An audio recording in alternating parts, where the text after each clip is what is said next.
All right, now here they say differentiation from the first principle. All right, so let's write down the first principle formula. I'm gonna write it twice. First we write f prime of x as delta x approaches 0. All right, no. So forgive me about that one. Let's equals to limit as delta x approaches 0, and then right at the top we're gonna write f of x plus the delta x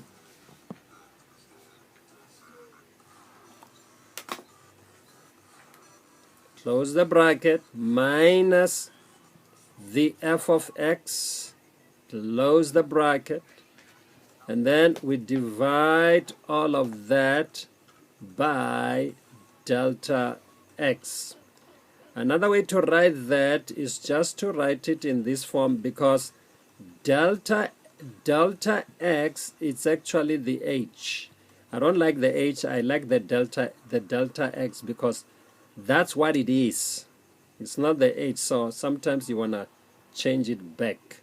So you will have f of x plus the h, close the parenthesis, minus f of x, and then we divide all of that by h. So this is the first principle. We good, right? All right. I think you know it, right? You've seen this before. All right. Now, in grade 12, you saw this, but the questions which were given to you were not that bad. They were not that bad. They were just basic questions. All right. Now, I'm going to make notes here. Number one,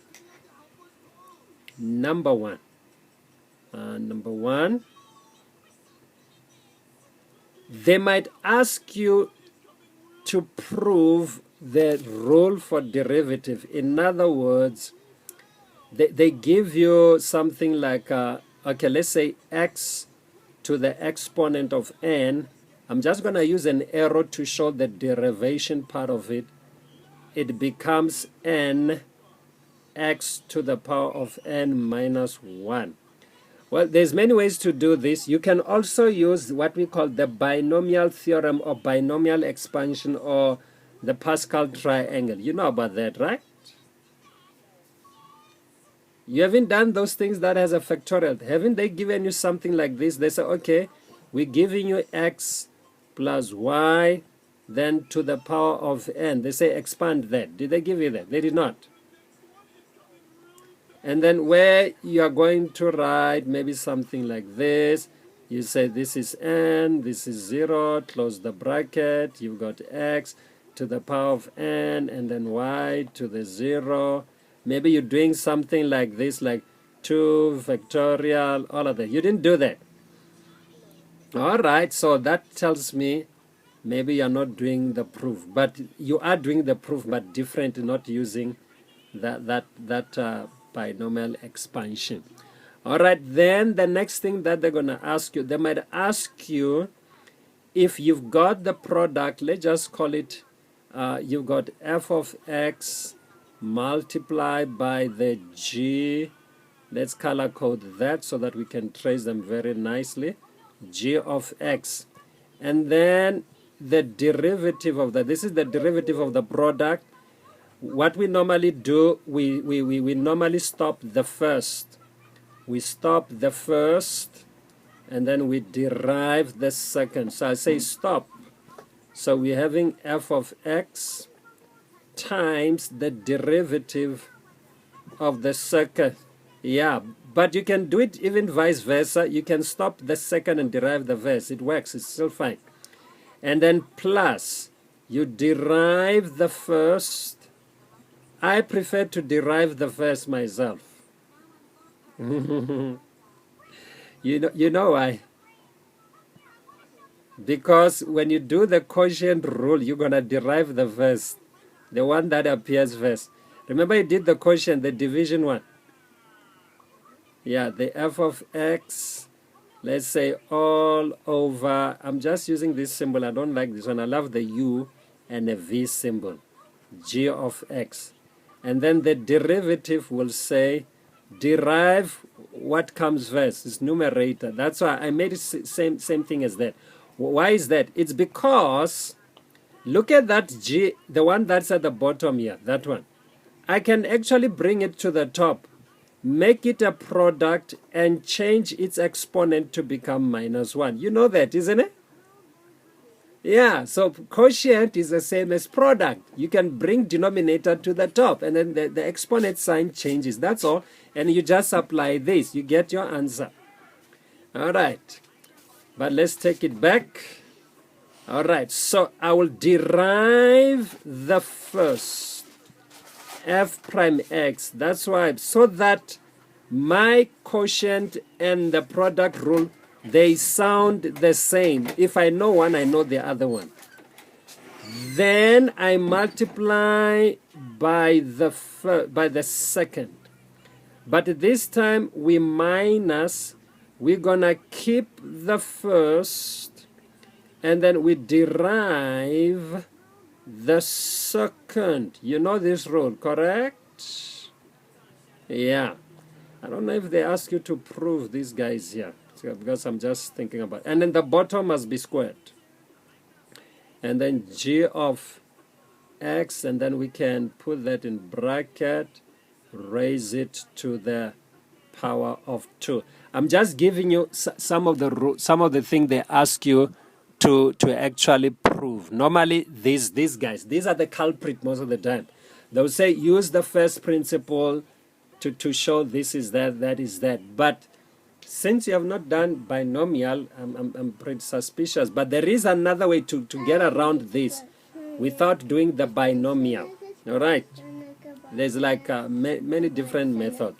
So I'm not going to do the proof yet because I'm not too sure. And remember, I said the next thing that I wanted to check, it was to check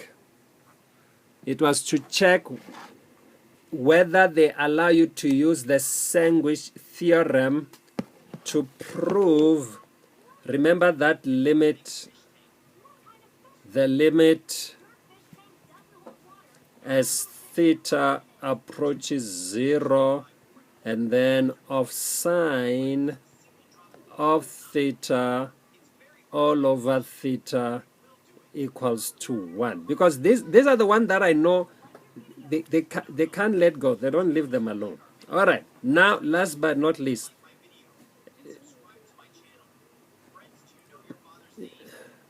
yeah. So these are the proof that I'm being suspicious they might come. And then you also have what we call L'Hopital. So now they've changed the name. L'Hopital rule. They call it hospital now. L'Hopital. Have you done the L'Hopital rule? It's where you've got a division. If you get infinity over infinity, or something like 0 over infinity, they say you derive the top and the bottom, until you don't get this kind of situation. Okay, that means maybe you don't do that one. All right. But this one, I'm sure you do this one. Number 6. 6 is called implicit. You do that one. Don't you do implicit? Huh? It will look like this. You can't solve for x nor y. All right? You can't solve for x. You can't solve for y. I'm going to give you an example of an equation. Let's say sometimes they can give you an equation that goes more like, let's say it might be xy and then plus y squared, let's say equals to let's say equals to the x squared. You can't get it in the form of y equals to right at the beginning. You simply can't. All right. Let me give you an example. Normally there is this one here. Let's say the equation of a circle, x squared and then plus the y squared and then equals to 1. And then they are requesting for dy all over the dx. All right. I'm telling you, this one is for sure. It's there. It's definitely there. This one implicit. All right. But it's fine. So I was just explaining this. So I'm going to take simple questions to apply this one here. And here are the simple questions. We'll see the implicit if it's there. Here are the basic questions that I'm going to deal with. I'm going to deal with the simple ones. First, they might request you using first principle to do x, let's say maybe say x cubed and then plus 8x maybe minus the 5. You'll be like, okay, I know how to do that one. And then number 2, they might ask you maybe let's just think of something else. Maybe they give me 3 all over the x. All right, so this one kind of look like, oh, a little bit crazy. All right, and then they give you number 3. They say, okay, work out this one. First principle, the square root of x. Number 4, they can put it upside down, that one. Maybe they can give you 4 all over the square root of x. It might be square root of x plus 1 underneath there, but I'm going to leave it as square root of x because I know they love these ones. The one that I'm giving to you now. And then they can give you, let's say something like this. They say, okay, let's make it a rational. Maybe we can have something like, let's say we're having 3 minus the x, and then we have maybe you can say 2 and then plus the x, and then it's also first principle. Last but not least, let's say maybe they ask you to derive the absolute value of x using first principle. These are the basic ones. We understand what I'm saying? Yeah. Once we can handle this one, then I'm not going to go through the proofs yet. Then what I'm going to do, we'll just get into the rules. In other words, we just jump to this one, to 2.4, simple rules for differentiations. If they want us to prove them, we will prove them later. I just want to show you how to apply them. I think we are good so far, so good. We're good, right? Okay.